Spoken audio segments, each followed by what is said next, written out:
ओम शांति। 17 मार्च 2022 की साकार मुरली है। मीठे बच्चे, तुम्हें भक्ति की रोचक बातों के बजाय रूहानी बातें सबको सुनानी है। रावण राज्य से मुक्त करने की सेवा करनी है। आज का प्रश्न है, सेवा में सफलता प्राप्त करने के लिए मुख्य कौन सा गुण चाहिए? उत्तर है निरहंकारता का गुण। महावीर के लिए भी दिखाते हैं। जहाँ भी सत्संग होता था वहाँ जुतियों में जाकर बैठता था, क्योंकि उसमें देह अभिमान नहीं था, परंतु इसमें बहादुरी चाहिए। तुम कोई भी ड्रेस पहनकर उन सत्संगों में जाकर सुन सकते हो। गुप्त वेश में जाकर उनकी सेवा करनी चाहिए। गीत बजा है ओम नमो शिवाय। ओम शांति। यह हुई महिमा ऊंचे ते ऊंचे भगवान की। ईश्वर कहो, परम पिता परमात्मा कहो। सिर्फ ईश्वर व भगवान कहने से पिता नहीं समझा जाता है, इसलिए परम पिता परमात्मा कहना चाहिए। वह रचयिता है इस मनुष्य सृष्टि का। अब ऊंचे ते ऊंचा बाप क्या आकर कहते हैं कि पतित मनुष्य मुझे बुलाते हैं कि आकर हमको पावन बनाओ। पावन माना पवित्र। पतित पावन भगवान को ही कहा जाता है। बराबर वह आता है जरूर। भक्ति मार्ग में भगवान को याद करते हैं तो वह आता भी जरूर है, परंतु वह आएगा तब जब भक्तों को भक्ति का फल देना होगा। फल देना अर्थात वर्षा देना उनके लिए बहुत सहज है। 1 सेकंड में जीवन मुक्ति दे सकते हैं। कहते भी हैं कि जनक को सेकंड में जीवन मुक्ति मिली। नाम एक का ही गाया हुआ है। सेकंड में जीवन मुक्ति अर्थात सुख शांति मिली। मनुष्य कहते भी हैं कि शांति, सुख और बड़ी आयु चाहिए। छोटेपन में कोई मरता है तो कहते हैं अकाले मृत्यु आ गया, पूरी आयु नहीं बिताई। अब बाप जो कुछ करके गए हैं उनका ही गायन है। सेकंड में जीवन मुक्ति तो जरूर पहले जीवन बंद में होगा। जीवन बंद कलयुग के अंत और जीवन मुक्त सतयुग के आदि को कहा जाता है। कहते हैं जनक मिसल घर गृहस्थ में रहकर जीवन मुक्ति को पाए। बाप समझाते हैं अक्षर ही 2 हैं, राजयोग और ज्ञान। भारत का प्राचीन राजयोग तो मशहूर है। प्राचीन माना पहले, लेकिन कब यह मनुष्य नहीं जानते, क्योंकि कल्प की आयु लाखों वर्ष कह देते हैं।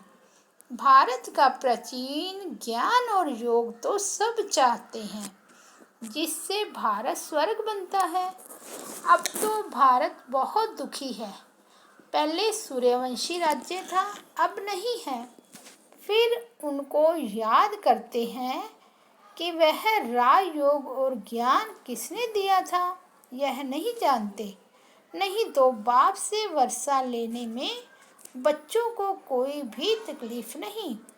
बाप का बने तो वर्षे के लायक बने। फिर भी माता पिता टीचर की शिक्षा मिलनी होती है। भक्ति का भी वर्षा चाहिए, इसलिए गुरु करते हैं। परंतु जीवन मुक्ति तो कभी कोई दे नहीं सकता। जब जीवन बंद का अंत हो, जीवन मुक्ति की आदि हो, तब ही फिर जीवन मुक्ति देने वाला आए। मनुष्यों ने सिर्फ सुना है कि सेकंड में जीवन मुक्ति अथवा सेकंड में रावण राज्य से राम राज्य पति से पावन, परंतु कैसे सो नहीं जानते। बाप तुम आत्माओं से बात करते हैं, यह है रूहानी शिक्षा जो सुप्रीम रूह देते हैं। वहाँ तो सब मनुष्य ही शास्त्र आदि पढ़ते हैं, कहते हैं फलाने महात्मा ने यह ज्ञान दिया। यहाँ है प्राचीन राजयोग और ज्ञान जो परम पिता परमात्मा ने दिया था 5000 वर्ष पहले, जिससे तुम सो देवी देवता बने थे। अब प्राय लोप हो गया है। अगर लोप न हो तो सुनावे कैसे। मनुष्य पतित न बने तो पतित पावन बाप कैसे आए। पतित बनने में 84 जन्म लेने पड़ते हैं। इसका भी सारा विस्तार बाप समझाते हैं, वरण भी समझाते हैं। ब्रह्मा चाहिए तो ब्रह्मा का बाप भी चाहिए। ब्रह्मा विष्णु शंकर इन तीनों का बाप शिव है। अब ब्रह्मा द्वारा बैठ प्राचीन ज्ञान देते हैं, जिससे विष्णुपुरी के मालिक बनेंगे और ब्राह्मण सो देवता बन जाते हैं। ब्राह्मण धर्म वाले मनुष्य से तुम सो देवी देवता धर्म वाले बन रहे हो, तो पहले प्रजापिता ब्रह्मा चाहिए। कृष्ण को तो प्रजापिता नहीं कह सकते हैं। यह तो सब उल्टी बातें बना दी है। कृष्ण को इतनी रानियां बच्चे आदि थे, यह है भूल। वास्तव में बच्चे हैं ब्रह्मा को, ना कि कृष्ण को। ब्रह्मा ही कृष्ण बनते हैं। बस इस एक जन्म की उथल पाथल ने मनुष्यों को मुंझा दिया है।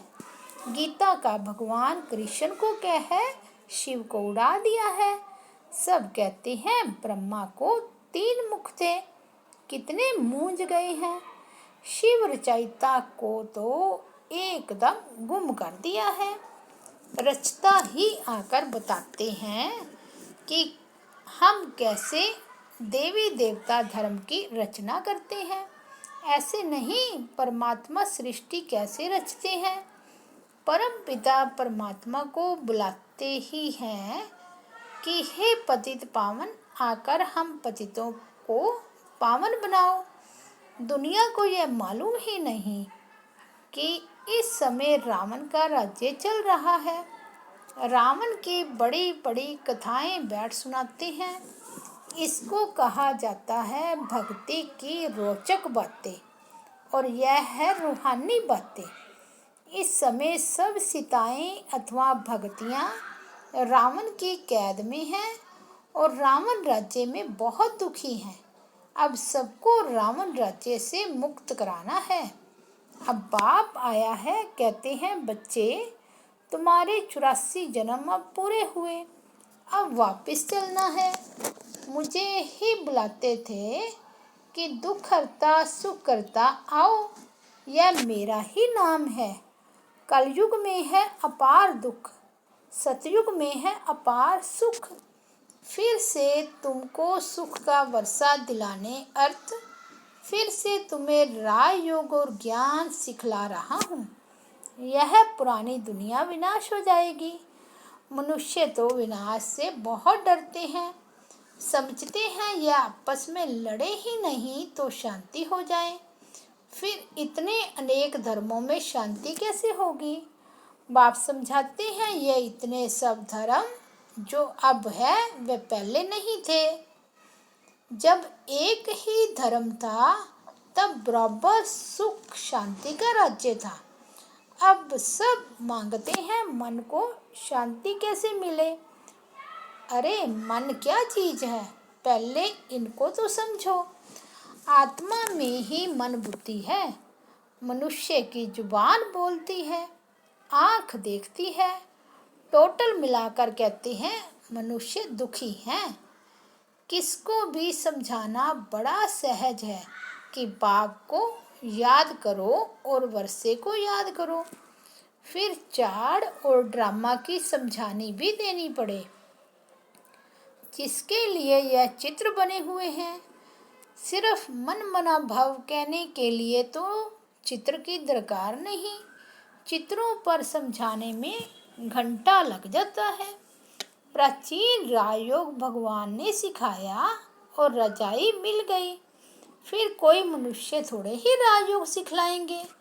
बाप और वर्षे को याद करो तो ठीक है, परंतु यह डिटेल जब तक किसको समझाए नहीं तब तक बुद्धि नहीं खुलेगी, सृष्टि चक्र को समझ नहीं सकेंगे। जब कोई ड्रामा देखकर आते हैं तो वह बुद्धि में आदि से अंत तक घूमता रहता है। कहने में तो सिर्फ इतना ही आएगा कि हम ड्रामा को देखकर आए हैं। तुम भी कहते हो हम इस ड्रामा को जानते हैं, परंतु डिटेल तो बहुत है। बाप से सुख शांति का वर्षा मिलता है, फिर बुद्धि में चक्कर भी है।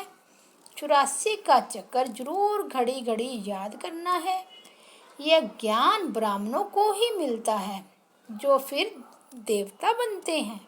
ब्रह्मा सो विष्णु, फिर विष्णु सो ब्रह्मा। तुम जो देवी देवता थे, पुनर्जन्म लेते लेते फिर आकर ब्राह्मण बने। हद का बाप तो सिर्फ उत्पत्ति पालना करते हैं, विनाश तो नहीं करेंगे। विनाश अर्थात सारी पति दुनिया ही न रहे, सारे रावण राज्य का ही विनाश होना है, नहीं तो राम राज्य कैसे हो। वहाँ कभी रावण को जलाते नहीं। भक्ति मार्ग की कोई भी बात ज्ञान मार्ग में होती नहीं। तुम सतयुग त्रेता में प्रलब्ध भोगते हो, वह है ज्ञान की प्रलब्ध, इनको कहेंगे भक्ति की प्रलब्ध। अल्पकाल क्षण भंगुर सुख। पहले भक्ति अव्यभिचारी थी, फिर व्यभिचारी होते होते बिल्कुल ही दुखी बन सकते हैं। सदगति दाता एक बाप है। यह तो समझाना है कि बाप और वर्षे को याद करो। याद किया और स्वर्ग की बादशाही मिली, फिर नरक में कैसे आए, यह सब बातें बैठ समझाई जाती हैं।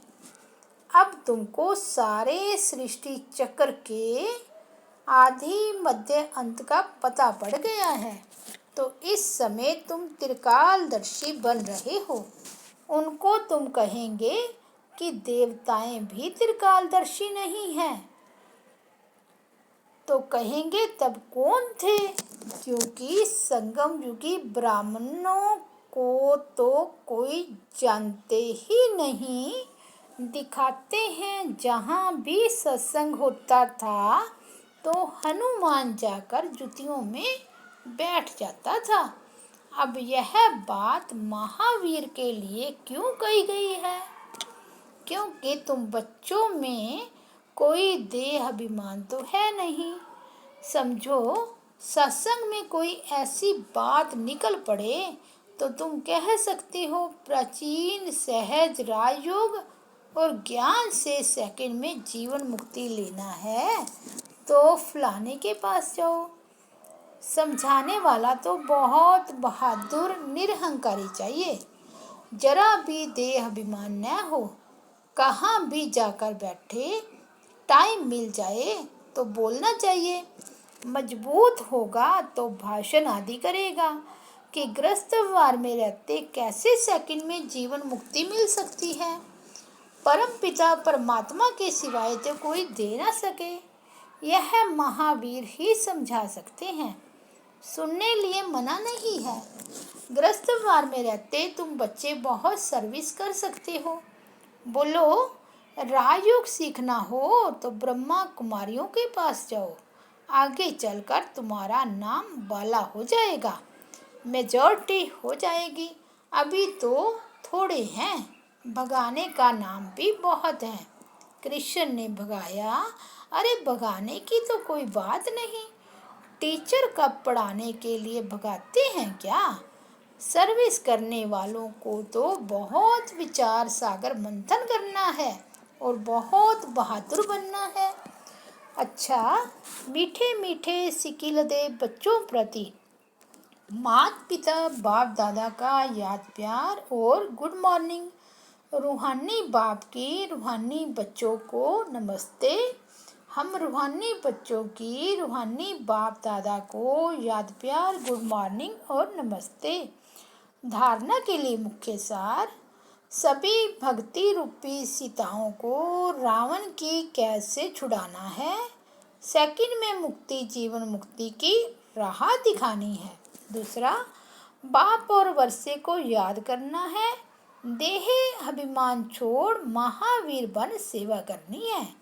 विचार सागर मंथन कर सेवा की नई नई युक्तियां निकालनी है।